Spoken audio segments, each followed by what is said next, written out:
Hola amigos, estoy muy contenta de que me acompañen en esta nueva entrevista de la red IADA. Tenemos como invitado especial a David of Scandinavia. Thank you for coming to this interview. Thank you for having me. Vamos a empezar entonces a hacer unas preguntas para conocerlo mejor.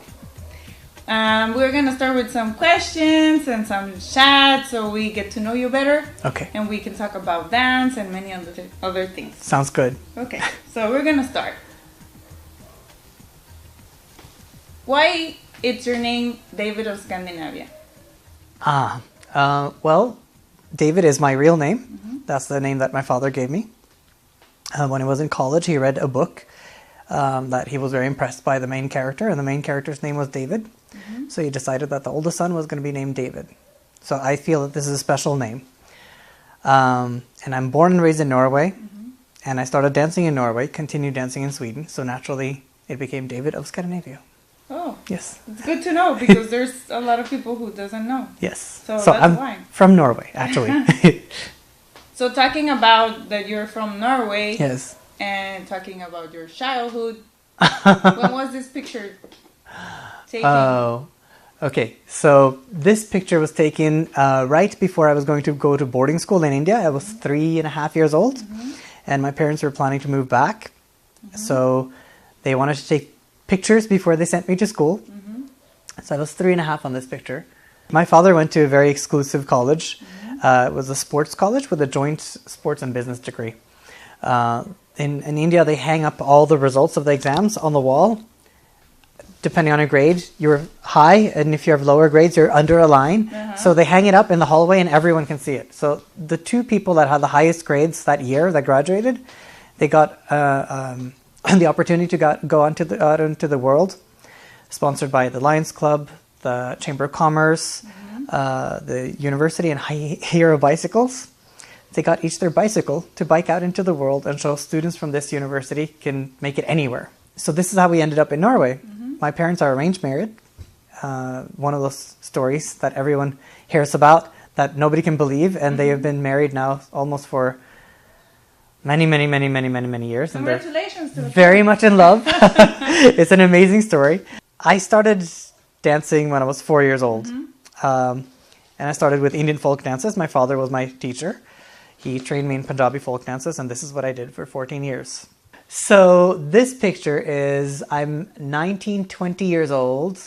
It's from an interview series, picture series that was done for an interview in a national newspaper in Norway. Mm-hmm.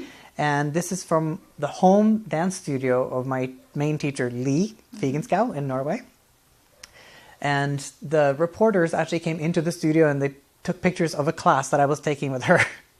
My father danced in a Punjabi folk dance troupe in college, and it's a very famous troupe. They compete many places in India, and they win quite often because they're very good. This is probably my first or second Bhangra outfit. Yes, this is from the balcony in the apartments that my parents lived in when I was born. And I liked to dress up when I was a child. I really like it. My mom takes very good care of us. She's always made sure that we had everything we wanted. Love, care, compassion. We were good at learning languages. My mom is a language teacher by education, so she taught us Punjabi, and she was very particular about us knowing our heritage, not just we're Indians, mm-hmm. but we know our languages as well, and we know how to respect our elders, relate to other people. Mom did all of that. So my parents actually had a plan to only have one child, mm-hmm. and they were going to wait, but Indian families, they like for newlyweds to have a child immediately, so everything is okay. So I was born 4 years after my parents' marriage, and they felt, okay, we have one, we're happy. Mm-hmm. And then I started saying that I wanted a brother. Poor my mom. So I was, constantly talking about I wanted a brother. So I remember the day he was born. It was in the middle of the snow in December, right before Christmas. He was born on 13th of December. And I was sitting in the hallway after he was born, because as a child, you don't go with when the child is born. But I was taken to the hospital a couple of days after. I don't remember. Maybe it was the day after. And I remember sitting in the hallway, and the nurse said, like, "Oh, congratulations, you have a sibling. Like, what do you want, a brother or a sister?" And I said, "I know it's a brother." So we're still lobbying for our parents to have a sister as well. But yeah, this beautiful little baby has become a grown man. He turned 30, and I was lucky enough to actually be there for his birthday. And yeah, we have a very close bond. Okay, when I started dancing, I was one of the very few men in Europe that were dancing. There were some people in Germany, there were some people in France, there were a couple of people in England, but there really weren't that many. And there was a man that did folklore in Sweden and a man that did folklore in Denmark, but there weren't any Oriental dancers. It was very new, and especially in Norway, it was very strange and very different. So when I started dancing, I was lucky enough to find teachers that cared enough to worry about the integrity of my work. Mm-hmm. So while I was studying with Lee, I made the decision that I would only go to Egypt when I felt ready for it. And when was that? I danced for 15 years before I went to Egypt. My 15th year, I went to Egypt, and I felt, I had experienced enough, both in the dance and in the business, and with other dancers, and culturally, and just matured as a man. I mean, I was 19 when I started dancing Oriental, a baby, very excited about life, and didn't really worry about much. Mm-hmm. It was good to worry a little bit before I went to Egypt. So this is my first performance. Okay, I have to start at the beginning.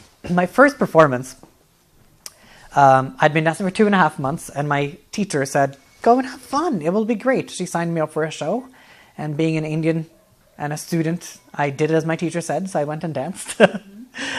And my second teacher was in the audience, and Muhammad Abu Shabika, one of the organizers of the Nile group, he was there. He had driven all the way from Stockholm at night with a car full of costumes to vend costumes. And he saw me and he said, "Next year I'm starting a festival in Stockholm. I want you to come and dance." And I was just excited to be dancing.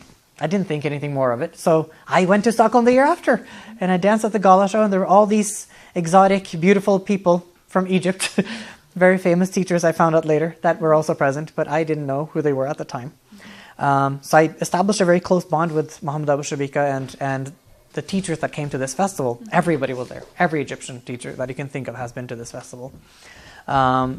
So I was lucky enough to be invited to teach at the Nile group the first time I was going to go to Egypt. This is the book, David's book, and he also have 2 more books? 2 more, yes. One task? Yeah, this is the handbook. Mm-hmm. I'll start at the beginning with this. Mm-hmm. At one point, I was worried that I was going to forget everything I'd learned. Mm-hmm. So I thought I should make notes. This way, everything is outside of my brain. It's available for me to use as reference, and I can make space for more. Or I can just install another hard drive, but that's not what I did. I wrote. So I started writing just to make notes of everything that I could think of about dance. And then I thought, this is very substantial. Maybe I should make it available to my dancers. And then when the 100th page was finished, I was like, okay. The 100 page. Yes, it's a 100-page book. Living life is hard. When you have good times, you worry that there's going to be bad times. When you have bad times, you worry there's not going to be any good times. Same thing in the dancing. You're working on a small technical detail, you achieve this detail, and then you're worried, what if it's gone tomorrow? So this, I think, is actually almost a quote from my teacher. Because I was a dancer that was very charming and had a lot of charisma, so I didn't need to be good. Mm-hmm. But she said, don't cheat yourself on being good at dancing just because people will watch you anyway. If dance is like living life, you live life every day, and it's necessary to live life every day. You have to live dance every day as well. I think that's the biggest advice I can give. For me, education has always been very important, and this is kind of how I approach my teaching as well. I want it to be in education, not just you come and dance next to me. Questions of the magic bowl. Oh, the magic bowl. Only 2. Only 2, okay. Because we are running on the time.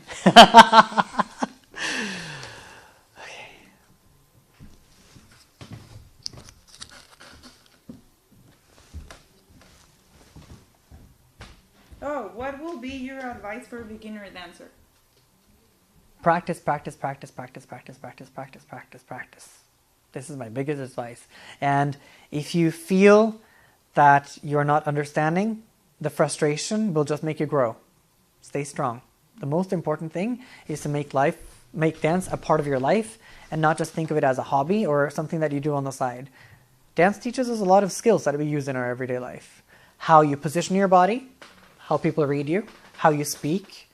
Some person one time, Tina Hedwana from Orange County, she said this. It's very interesting to see you dance exactly how you speak, exactly like you speak. And I thought about it and I was like, a lot of the dancers that I admire, their voice sounds and the way they speak also is the same as they dance. So the reflection of what you learn as a dancer and you integrate into your body becomes a part of your being. So it's not just dancing to be famous or dancing to get attention or dancing to wear nice costumes, but it's dancing to develop yourself as a human being. So I think practice is the key for everyone.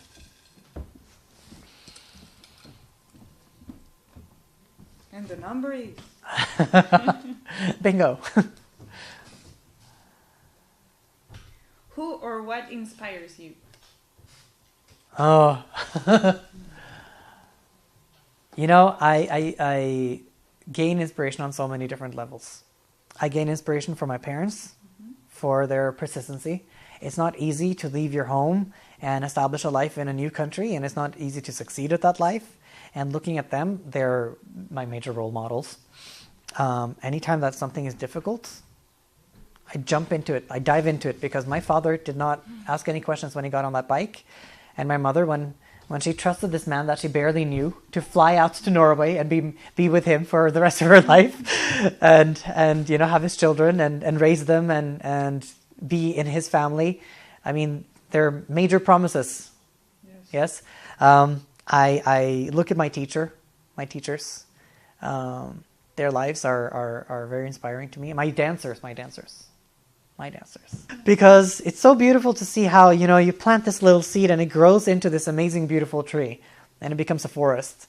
And I think, my dancers, my colleagues, my teachers, my parents, people that I meet randomly in a workshop, at an event, I think my motivation and inspiration comes from interacting with people.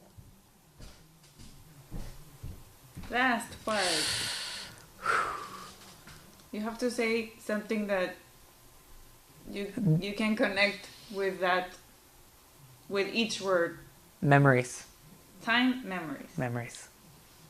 Challenge. Life. Mind. Blowing. Mind blowing. Pleasure. Spending time with people. It's Food. not one word. Food. Tacos. We're gonna get tacos. Yes. Advice. Live life to the fullest. No regrets. Oh. Yes. Friendship. You. Love. Oh, too much. Happiness. Dancing. And passion. Dancing. Dancing. Happiness and passion, dancing. Yes. If life is dancing, then dancing is passion. Yes. Makes sense. Makes sense. Yes. Live everything with passion. So I want to thank you. I want to thank you for helping me with this EDA program and help me to make the exams to the girls and give them advice. It's very special for me that you're part of this, and we can continue doing this for the next and future generations. Yes, absolutely. Even it's been no matter where you are, I know we will continue working together. So I'm very grateful, and I really appreciate that you are here in this interview. Thank you very much. Thank you.